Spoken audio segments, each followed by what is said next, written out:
Faisal, sekaligus mewakili Partai PDI Perjuangan.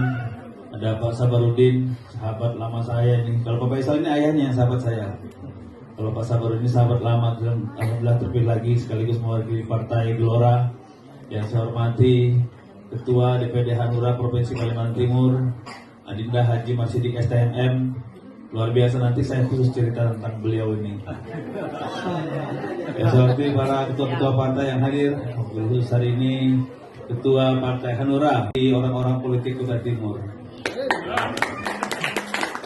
Seperti yang beliau ceritakan tadi, track record beliau di Partai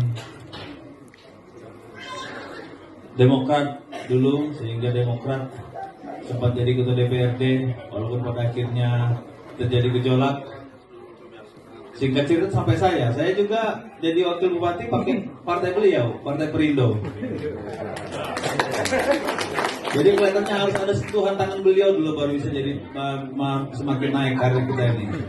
Mudah-mudahan nanti menular ke beliau beserta kader-kader beliau sampai ke Pak Marsidik nantinya, insya Allah.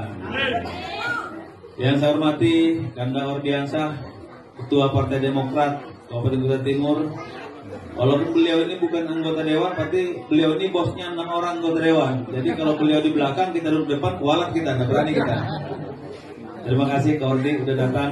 Ketua-ketua partai lainnya ada Pak Nelman, Partai Bulan Bintang yang ada hanya pada malam hari ini, tapi hari ini siang-siang juga muncul. Bulan dan Bintang itu kan adanya malam aja. Terima kasih Pak Nelman. Sebelum bercanda Pak Nelman ya. Pak Marno terlebih dahulu ini Pak, sebagai ketua terpilih ya untuk Kabupaten Kutai Timur. Apa yang ingin disampaikan atas pelantikan diri Bapak? Ya, silakan. Ya, yang jelas saya pertama saya terharu. Saya dipercaya untuk menangkudai Hanura yang ada di Kutai Timur. Nah, begitu saya sudah diperintah dan diberi mandat oleh Bapak Ketua Provinsi, Bapak Haji Marsidik, alhamdulillah saya laksanakan dengan baik. Semua tokoh-tokoh pada merapat. Banyak yang sudah, bahkan sekarang belum waktunya kita itu pendaftaran, sudah banyak yang daftar menjadi caleg dari tokoh-tokoh. Salah satunya aja yang mendaftar di Dapil 1 itu sudah ada 6 orang tokoh-tokoh potensi sana. Itulah yang ukuran saya bahwa nanti di 2029 Hanura pasti meledak dan Hanura pasti ada kursi paling tidak satu fraksi dan menjadi partai pemenang. Dan kenapa saya ini barang yang sangat bagus. Saya diberi mandat itu dan supaya saya dan Hanura bisa menyuarakan aspirasi masyarakat yang tersumbat ke pemerintah, maka lewat Hanura lah ini nanti semuanya akan menjadi baik. Banyak hal-hal di masyarakat yang tersumbat di pemerintahan. Mudah-mudahan nanti Hanura bisa melewati itu semua dan bisa memenangkan nanti ke depan, maka saya yakin nanti bahwa aspirasi-aspirasi dari masyarakat akan mengalir ke pemerintahan. Disitulah wujudnya nanti bahwa pemerintah bisa mengayomi secara pure terhadap masyarakat.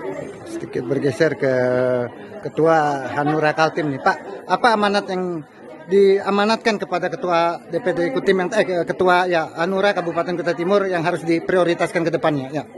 Amanat untuk Pak Sumarno, Ketua DPC terpilih, beliau kita amatkan menang pemilu 2029 dan pilkada 2030. Saya yakin Pak Sumarno ini orang yang bisa membaca potensi alam. Beliau ini orang paling beruntung.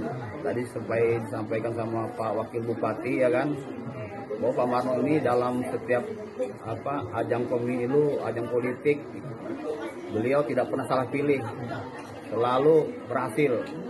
Saya yakin dan percaya di bawah kepemimpinan beliau Partai Hanura akan besar kembali. Dan kebetulan nama kita ini ada marnya gitu kan, duet mar ini antara Banjar dan Jawa kira-kira. Insyaallah besar Partai Hanura Kutai Timur. Untuk target kursi sendiri kepada Pak Marno, nah ini kan harus dari petisi Ketua Kaltim nih ya, silakan ya Ketua. Kalau target Pak Marno, kemarin Pak Marno cerita di rumah beliau optimis bisa mencapai satu fraksi. Dan itu saya rasa tidak muluk-muluk karena dari jejak politik beliau kan, lalu beliau di Demokrat bisa jadi ketua DPR, Gerindra pindah ke Gerindra bisa jadi wakil ketua DPR, kemudian Pak Mahyunadi kepala daerah dan lain-lainnya semua beliau dukung pasti jadi. Beliau ini punya insting politik yang bagus. Nah, beliau juga datang ke rumah berkali-kali. Akhirnya saya rela melepaskan. Padahal tahunnya tadi kan Pak Haji Lulu yang direkomendasi dari Pak Mahyudin. Tapi karena semangat beliau, betul bilangnya beliau tadi saya ini tua, tapi semangatnya boleh diadu, dicoba ya kan. Beliau masih muda semangatnya. Jadi saya yakin bahwa beliau ini targetnya ya itu tadi. Kalau menang dapil dapat 6 wakil ketua ya, itu DPR. Kalau dapat 6 dapil dapat 5 aja udah fraksi kira-kira begitu. Dan beliau menyanggupi target-target itu. Insya Allah saya perintahkan berjalan ke bawah, turun ke bawah sampai ke rumput. Karena partai itu tidak mungkin besar. Ibarat main bola 11 lawan 8 pemain kan beda itu. Jadi kalau kita mau menuju besar ke sana harus dibangun di semua sistem di Partai Hanura, dari DPC-nya dibenahin, strukturnya, pengurus-pengurusnya, kecamatan 18 kecamatan dibenahin, jangan ada yang hoak gitu loh, artinya bodong. Terus tingkat desa dibenahin, walaupun sampai tingkat RT dibenahi semua. Insya Allah saya yakin kalau itu sudah terbenahi semua, strukturnya bagus, partai bisa berjalan dengan sendirinya. Ditambah dengan caleg-caleg yang mumpuni, tadi sudah disampaikan ke ketua Pak Sumarno bahwa sudah ada 6 yang mendaftar di Sangatta Utara. Artinya ini antusias gitu. Dari Hanura yang dulu sama Hanura yang sekarang mungkin tampilan udah berbeda. Makanya kami menyusun memilih ketua partai Hanura Kabupaten Kutai Timur orang wajah-wajah baru. Jangan wajah baru stok lama. Artinya ketuanya Sumarno tapi sekretaris lama. Jangan. Jadi kita ambil ini Jamil jadi sekretaris untuk mewarnai ini. Artinya ketua partai baru itu baru juga. Jadi kinerjanya harus terukur dan terarah supaya untuk kesuksesan di 2009. Oke, statement closing Pak Marno. Setelah pelantikan ini langkah-langkah apa yang akan Pak Marno lakukan baik kepada kader-kader yang kita nakodai? Ya. Yang jelas kami udah tokoh-tokoh banyak masuk juga di keputusan PBB. Dan setelah itu kami sesuai dengan arahan juga bahwa kita akan benahi itu yang namanya PAC. Nanti setelah itu kita ke partai. Dan ini yang masuk ke kepengurusan ini tidak sembarangan, tidak asal-asal gitu. Saya ini kan udah tua saya di politik, saya 40 tahun saya berkarir di politik.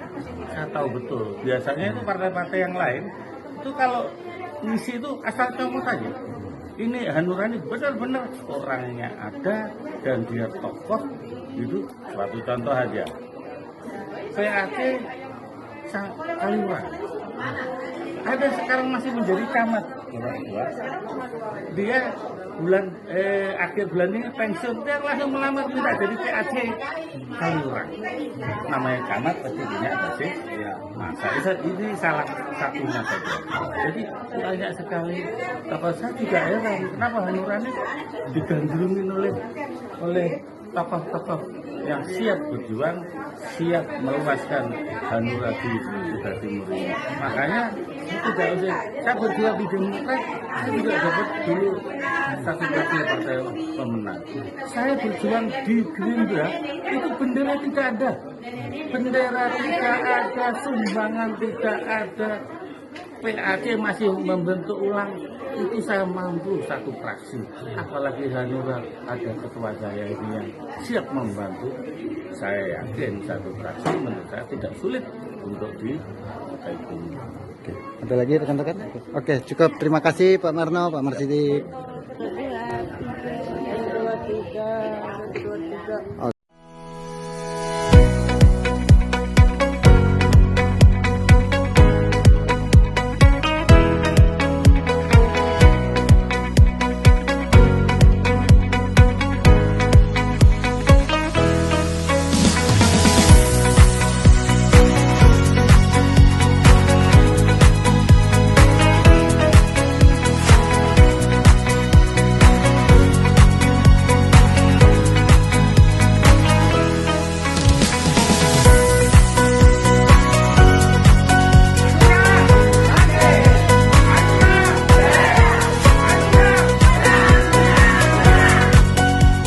Sip.